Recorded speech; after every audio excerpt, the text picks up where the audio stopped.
और कथा श्रवण करने वाले सभी देवियों, सज्जनों, माताओं, बहनों, बच्चों, मेरा सौभाग्य है कि बहुत ही हिंदुस्तान के प्रसिद्ध कथावाचक आदरणीय रत्नेश जी की इस कथा में आने का मौका मिला। मेरी डायरी में लिखा था कि 5 बजे समाप्त होती है और वो एक कन्फ्यूजन हो गया। अक्सर कथाएं 5 बजे ही समाप्त होती हैं। मैं आयोजक का धन्यवाद देना चाहूँगा कि उन्होंने इस कथा का आयोजन करके भारत की सभ्यता, संस्कृति, धर्म, अध्यात्म, गीता, पुराण, महाभारत, उपनिषद, ऋचाएं और भागवत जी को अक्षुण्ण बनाने का काम किया है। सुनते हैं कलयुग में भागवत का एक शब्द कान में पड़ जाए तो जीवन धन्य है। आप बहुत भाग्यशाली हैं जो कई दिन से आप कथा का श्रवण कर रहे हैं। हमारे देश का दुर्भाग्य है कि हिंदू सनातन धर्म बहुसंख्यक होने के बावजूद हमारी भागवत कथा हमारे पाठ्यक्रम में नहीं है। ना ये प्राइमरी में है, ना मिडिल में है, ना हाई स्कूल में, ना इंटर में है, ना डिग्री कॉलेज में। अगर आयोजक ये आयोजन ना करें, व्यास जी इसका पठन ना करें और आप श्रवण ना करें, तो ये सभ्यता, संस्कृति, धर्म, अध्यात्म धीरे धीरे कम हो जाएगा। और कथा से व्यक्ति धार्मिक होता है। जो धार्मिक होता है वो सहिष्णु होता है, उदार होता है, संवेदनशील होता है और अच्छा इंसान बनता है। पंडित जी ने जो भी कथा सुनाई होगी विभिन्न संदर्भ और प्रसंग के माध्यम से, वो धर्म, अधर्म, न्याय, अन्याय, नीत, अनीत, सदाचार, दुराचार, पाप, पुण्य के बारे में बताया होगा। और बाद में संदेश यह होगा कि धर्म और अधर्म की लड़ाई में धर्म की जीत, नीत अनीत की लड़ाई में नीत की जीत, पाप पुण्य की लड़ाई में पुण्य की जीत, सदाचार दुराचार की लड़ाई में सदाचार की जीत होती है। तो हमें कथा सुननी ही नहीं है बल्कि उसको अपने जीवन में थोड़ा सा अपनाना भी पड़ेगा।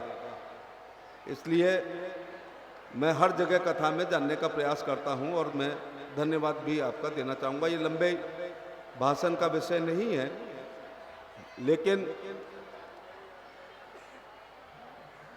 जंगल में मंगल कर दिया है आपने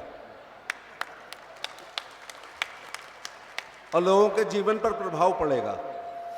मुझे लगता है व्यासपीठ से केवल कथा ही नहीं सुनाई जा रही होगी बल्कि कहीं ना कहीं दहेज प्रथा के खिलाफ भी मैं विनय करना चाहूँगा कि जरूर कह रहे होंगे, कहना चाहिए। शराबबंदी के बारे में भी बोलना चाहिए। कन्या भ्रूण हत्या नहीं होनी चाहिए, इस बात पर भी थोड़ा व्यासपीठ से आदेश होना चाहिए, क्योंकि आपका आदेश इस जनता के लिए अध्यादेश होता है। आपकी बात मानी जाती है। लोहिया ने कहा था कि राजनीति एक अल्पकालीन धर्म है और धर्म एक दीर्घकालीन राजनीति है।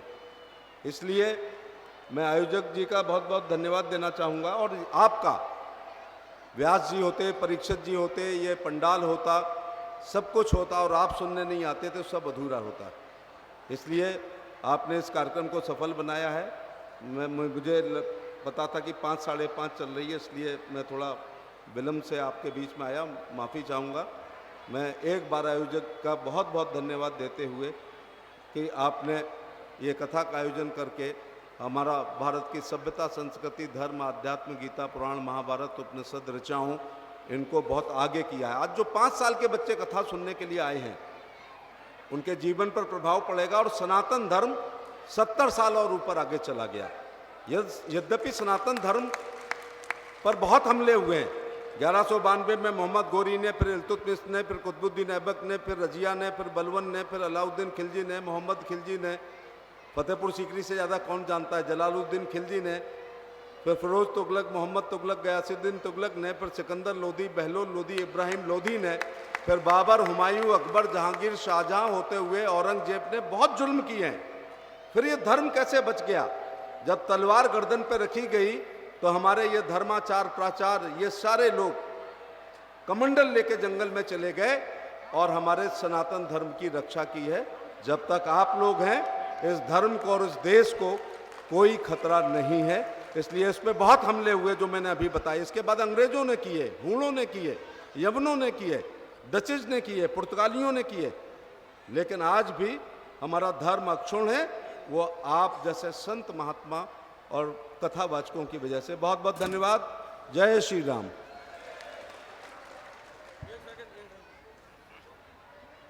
बहुत बहुत धन्यवाद मंत्री जी, आपने अपना कीमती समय निकाल करके और हमारे मंच की शोभा बढ़ाई। लेकिन बड़ा दुख है कि जिनको आना चाहिए